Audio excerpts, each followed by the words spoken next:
পূর্ব বর্ধমানের ভান্ডারডিহিতে ঘটে গিয়েছে মর্মান্তিক বাস দুর্ঘটনা। সোমবার দুপুরে বর্ধমান নবদ্বীপ রাজ্য সড়কে দ্রুত গতিতে ছুটে চলা এক যাত্রী বোঝাই বাস নিয়ন্ত্রণ হারিয়ে প্রথমে ধাক্কা মারে একটি বিদ্যুৎ খাঁটিতে, তারপর কালভেটে ধাক্কা খেয়ে উল্টে যায় রাস্তার ওপরেই।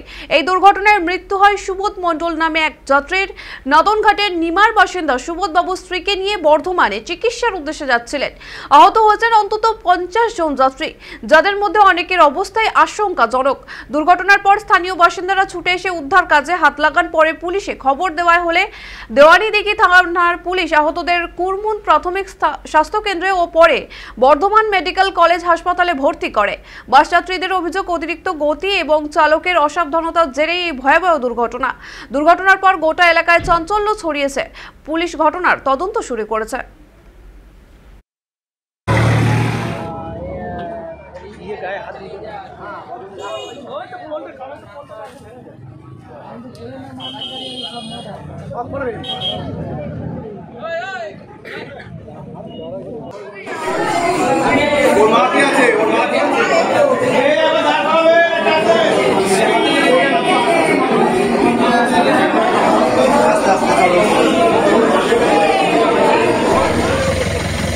বাস এত বেপরোয়াভাবে বাস চালাইছে ড্রাইভার, পুরোটা কিন্তু বেপরোয়াভাবে চালিয়েছে।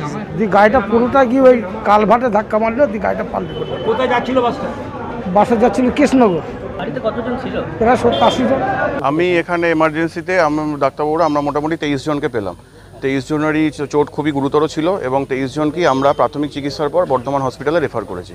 তার মধ্যে একটা বাচ্চা ছিল, বাকি সবই অ্যাডাল্ট পার্সন ছিল। মোটামুটি 10 থেকে 11 জন মহিলা ছিল, বাকি জন পুরুষ ছিল। বাচ্চা একটাই ছিল।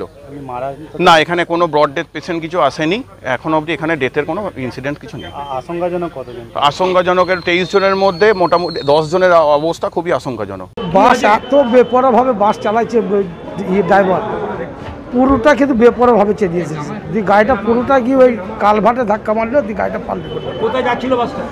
বাসে যাচ্ছিল কৃষ্ণনগর। গাড়িতে কতজন ছিল? প্রায় 70-80 জন। আমি এখানে এমার্জেন্সিতে ডাক্তারবাবুরা আমরা মোটামুটি 23 জনকে পেলাম। 23 জনেরই চোট খুবই গুরুতর ছিল এবং 23 জনকেই আমরা প্রাথমিক চিকিৎসার পর বর্ধমান হসপিটালে রেফার করেছি।